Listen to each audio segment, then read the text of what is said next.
Salut, cogiteurs de cœur. Alors certains d'entre vous m'ont demandé de faire des sujets pour tout le monde et pas que pour les zèbres. Eh bien, je vais en faire un aujourd'hui qui, je pense, servira à tout le monde.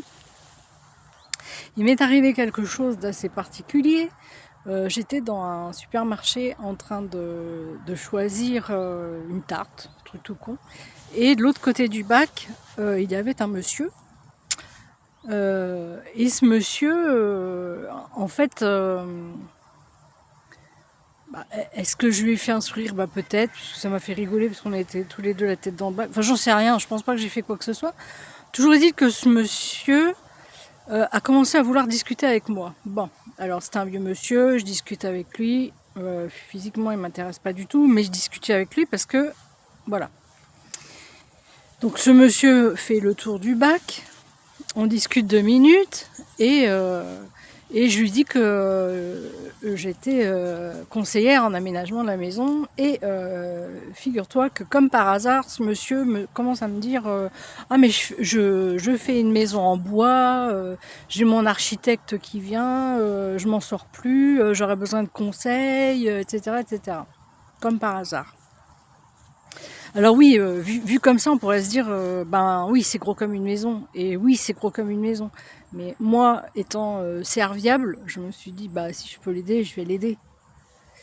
Et puis tu peux laisser venir une personne comme ça, et je le voyais s'approcher, et il écoutait. Il y a des gamins qui font du bordel à côté, j'espère qu'ils vont pas me déranger. Ça hurle, insulte, enfin, bref. Et donc ce monsieur, je me suis dit, je vais l'aider. Donc il se rapproche de moi, et bon, il était très intéressé, mais je sentais qu'il y avait quelque chose de bizarre. Et il me demande mon numéro de téléphone, et donc je lui dis, bah, je vais prendre le vôtre. Et là, il a fait ce que la plupart des gens font quand ils ont l'habitude que les personnes disparaissent, c'est-à-dire il m'a demandé de lui envoyer quelque chose pour avoir mon numéro. Ça, on peut le faire, c'est pas un problème, dans le sens où ça met le prédateur, parce que c'était un prédateur, je le dis tout de suite, en confiance. Et ça le met en confiance, et du coup, comment dire, il fait moins attention à ce qu'il fait. Donc je lui dis que j'étais en retard. Et là où tu peux te rendre compte que quelqu'un est un prédateur, c'est quelqu'un qui ne t'écoute pas. Déjà, dans un premier temps, la personne ne t'écoute pas. Tu lui dis que tu es en retard et la personne te retient. Donc déjà, il y a un gros manque de respect dès le départ. Je me dépêche, je pars à la caisse, et il me dit, attendez, j'ai les plans d'architecte dans ma voiture, je vais vous les montrer. Il faisait nuit, d'accord. Bon, c'était sur un parking de supermarché, donc ça craignait rien. Et je le vois qui essaie de se dépêcher et tout. Il n'y avait rien dans son caddie à part la même chose que moi. Déjà, il fait ses courses que pour aller draguer, ce monsieur. Déduction. Et je pense qu'en fait, il voulait que j'aille à sa voiture parce que je pense que c'était quelqu'un de très friqué et qui voulait que je voie très certainement soit une voiture dernier cri, soit... En tout cas, je pense que c'était vraiment... Parce qu'il a insisté pour que j'aille jusqu'à sa voiture. Il n'y avait aucun intérêt. Et il m'avait dit aussi, vite fait dans la conversation, quand on s'est présenté, qu'il était ancien comptable. Donc déjà là, la personne s'intéresse beaucoup à l'argent. Alors oui, tous les comptables ne sont pas comme ça, mais ça fait partie des professions. Quand tu t'intéresses à l'argent, un peu trop. Enfin bref, et il m'a fait comprendre, quand il a dit qu'il était comptable, que l'argent, lui, ça le... J'ai vu ses grands yeux, là, que ça l'intéressait fortement. Et il commence à me suivre. Bon, il était assez âgé, donc même si je marche pas très vite, il n'a pas réussi à me suivre jusqu'à la caisse, parce que moi, je voulais me barrer, j'étais déjà en retard. Et il m'avait bien dit, appelez-moi à plusieurs reprises, insistez, parce que je travaille beaucoup, là, là, là. Bon, alors déjà, premier mensonge, il peut pas travailler beaucoup, puisqu'il tenait à peine debout, il n'arrivait pas à me suivre, alors que je marche déjà pas vite. Donc faut pas qu'il me fasse croire qu'il fait des travaux lui-même. Et donc ça c'est un premier truc. Et je rentre chez moi et dès le lendemain, j'ai des appels, etc., où il me tutoie, etc. Et je lui, tout de suite, je lui dis, en fait, je pense qu'il y a une erreur de ma part. Moi, la base, c'était pour vous aider, etc. Mais je pense que, donc je lui laisse un message, je pense que vos intentions n'étaient pas les mêmes que les miennes. Là-dessus, je raccroche. Et il m'appelle plusieurs fois en me disant qu'il veut rentrer en relation avec moi. Il me tutoie comme si on était... voilà, et qui compte sur moi parce que je lui ai semblé solide. Alors, vous m'avez l'air solide. Je ne suis pas solide du tout. Comme un jour, ce qu'on m'a dit aussi, tu es mon pilier. J'ai jamais voulu être le pilier qui que ce soit en fait. Et c'est là que je raconte ça parce que en fait, la plupart des personnes comme moi, alors on va dire qu'il n'y a pas que les zèbres, mais malheureusement ça fait partie du truc. On attire ce genre de personnages, c'est des personnes qui sentent qu'on peut être un pilier pour eux. Mais moi, j'ai déjà quelques pathologies qui m'affaiblissent. Et c'est pas parce que j'ai une force de caractère que je serai le pilier qui que ce soit. Est-ce que j'ai une gueule de pilier? Non, je suis juste une femme. J'aurais plutôt besoin justement de l'inverse, de quelqu'un qui m'aide. Qui m'aide comme une femme peut avoir besoin d'aide. Une vraie femme, quoi. Et à chaque fois, on me dit, et l'autre, ouais, donc du coup, celui-là, il m'a pas dit, t'es mon pilier, mais il m'a dit, vous m'avez l'air solide. En gros, il voulait que je fasse, je sais pas, le chef de chantier, ou j'aurais très bien pu le faire, mais c'est pas mon besoin du moment, et encore moins pour me draguer. Et il me sort tout ça au téléphone le lendemain, parce que j'ai un projet à deux. Oh, on s'est rencontrés hier au rayon tarte, quoi. Enfin bref, tout ça pour dire que voilà le problème. Le problème, c'est que... Alors, est-ce que ce monsieur-là était pervers narcissique? Je n'en sais rien. Mais c'est la première... Alors, faut dire aussi, c'est la première fois de ma vie, donc à mon âge, à mon grand âge, que ce genre de choses m'arrive. Donc, je pense que c'est énergétique. Il a dû se dire, celle-là, je vais l'utiliser. Ah oui, puis alors dans le message, il m'a dit, il y aura en contrepartie, je vous accompagne, comment il m'a dit, je vous guiderai ou un truc comme ça. Ben non, en fait.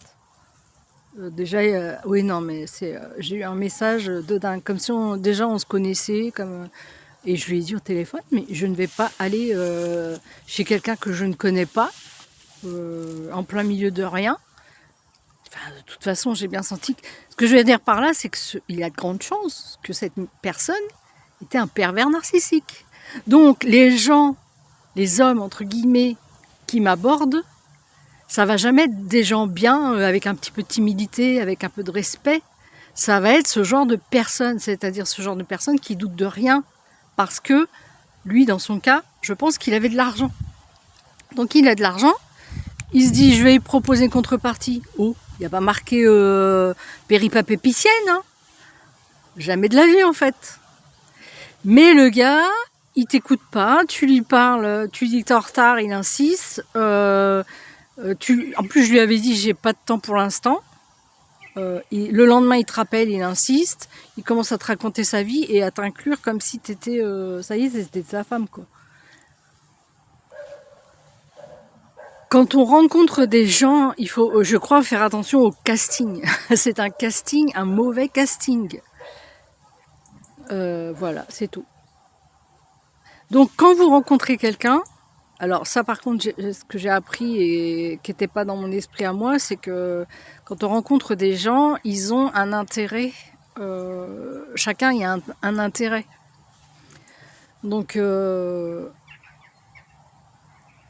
En fait, j'ai toujours pas trouvé à mon âge la solution à tout ça. Parce que je me fais aborder vraiment que par des mauvaises personnes. Les autres n'osent pas. Un jour, il y a un monsieur que je connais bien qui m'a dit vous êtes impressionnante.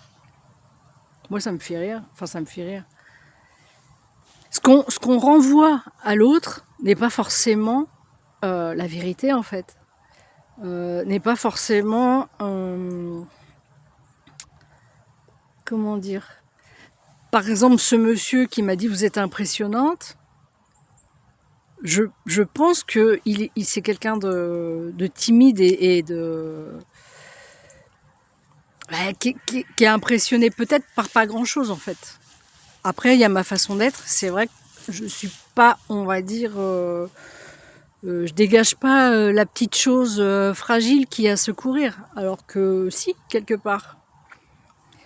Et les gens me croient super forte, super ci, super ça, parce que j'ai un aplomb, j'ai un certain aplomb. Par exemple, en entretien d'embauche, je sais que ce qui a fait qu'on m'a embauché tout au long de ma vie, c'est le fait d'avoir un aplomb.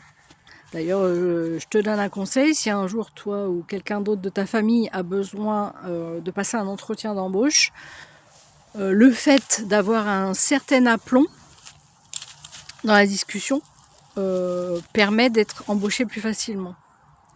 Appelons ça pas assurance de soi, mais un certain aplomb. Ouais. Je suis comme ça parce que je suis consciente de ma valeur, mais c'est pas de la vantardise, c'est pas du manque d'humilité en fait. Bref, tout ça pour dire que quand vous rencontrez quelqu'un, pour éviter de vous retrouver avec des gens, moi j'avoue que c'est la première fois de ma vie qu'il m'arrive un truc pareil. Et alors c'est pas forcément intéressant ce que je raconte, mais peut-être que la prochaine fois que tu rencontreras quelqu'un, eh bien, tu vois, ce genre de détails, dis que quand tu es pressé, que tu es pressé, dis que quand t'as pas le temps tout de suite, t'as pas le temps tout de suite, et regarde si la personne qui est en face a pris en compte ce que tu lui as dit. J'ai eu alors quelques amies aussi femelles, dont une, tu vois, ça c'est pareil, je lui ai dit que j'étais dyslexique et donc par conséquent que je ne lisais pas.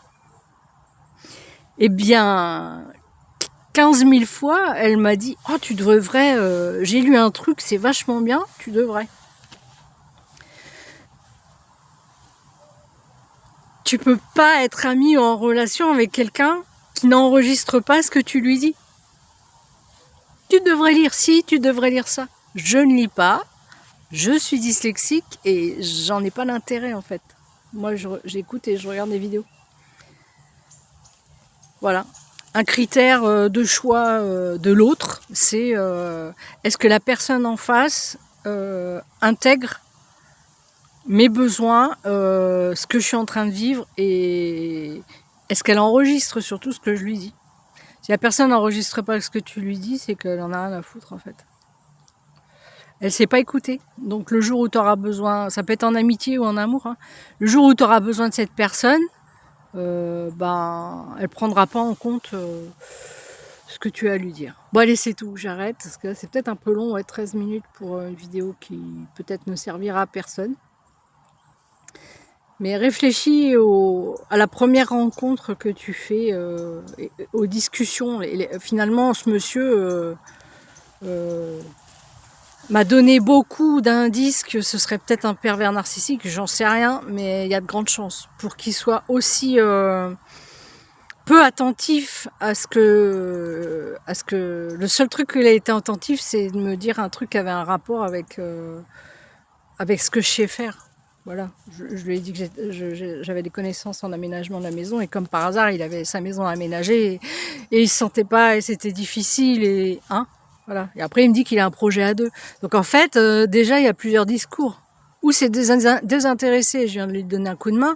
Après, il me dit pas qu'il a un projet à deux en me tutoyant et en m'appelant comme si là, je suis sur l'autoroute, machin. Je m'en fous en fait. Déjà, le mec, en plus, il conduit et il téléphone en même temps. Et je suis persuadée qu'il avait une bonne bagnole bien moderne et que c'est pour ça, et que pour ça, qu'il a voulu absolument que je le suive sur le parking du supermarché pour me montrer sa belle bagnole. Alors que moi, je m'en tape. Voilà, c'est pas le genre de détail qui m'impressionne. Parce que dans sa tête, l'argent attire les femmes. Donc il est vieux, il est tout seul et finira tout seul. Comme tous les pervers narcissiques. Voilà, voilà. Bisous, bisous.